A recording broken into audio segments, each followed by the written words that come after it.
5. Bintili, en attendant vos sorties, justement, tiens, on va parler environnement et réchauffement climatique avec Yvan Bourgnon, parce qu'il a pu le constater, lui, dans le Groenland. Et justement, vous nous parlez ce matin d'un film documentaire, une suite qui dérange, dont LCI est partenaire et qui tourne autour de ce thème. Oui, documentaire qui résonne avec l'actualité, avec les ouragans récents Irma et Maria. Souvenez-vous, Pascal, en 2006, l'ancien vice-président américain Al Gore choquait le monde avec ce documentaire à une vérité qui dérange, film qui dénonçait les dérèglements climatiques et qui a quand même eu 2 Oscars. Là, Al Gore revient avec une suite qui dérange, film moins sombre qui montre que l'humanité a quand même pris conscience de tout ça, sans oublier que la route est encore longue. Extrait. La scène la plus critiquée du film, Une vérité qui dérange, montrait que l'association de la montée des eaux et de la force des tempêtes inonderait le mémorial du 11 septembre. Les gens disaient, c'est totalement exagéré.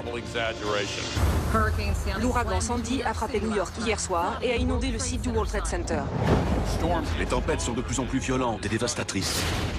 Vous voyez des déluges qui s'abattent sur la ville. Ça, c'est le réchauffement climatique. Ne laissez personne vous dire qu'on va tous monter à bord de fusées et aller vivre sur Mars. Notre maison, c'est ici.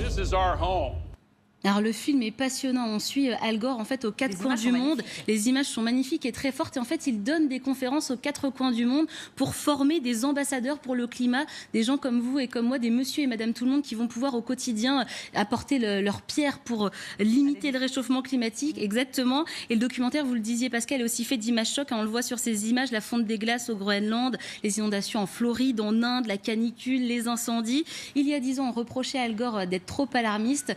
Aujourd'hui, eh bien, les aléas climatiques lui donnent raison. Les équipes de TF1 l'ont rencontré. Ce qui a changé, c'est que Mère Nature parle maintenant, et de façon très persuasive, avec ces événements climatiques extrêmes qui arrivent partout dans le monde. On le voit tous les soirs en regardant les infos à la télé. Mais ce film donne de l'espoir, car contrairement à il y a 10 ans, maintenant, on a des solutions à disposition. On savait qu'on devait régler le problème du changement climatique. Maintenant, on sait qu'on peut le faire. Aujourd'hui, la vraie question, c'est allons-nous le faire ? Grâce à ce documentaire, Pascal, on est aussi au cœur de la COP21. Souvenez-vous, c'était en 2015, tous ces chefs d'État réunis pour obtenir un accord mondial historique pour limiter le réchauffement climatique à 2 degrés.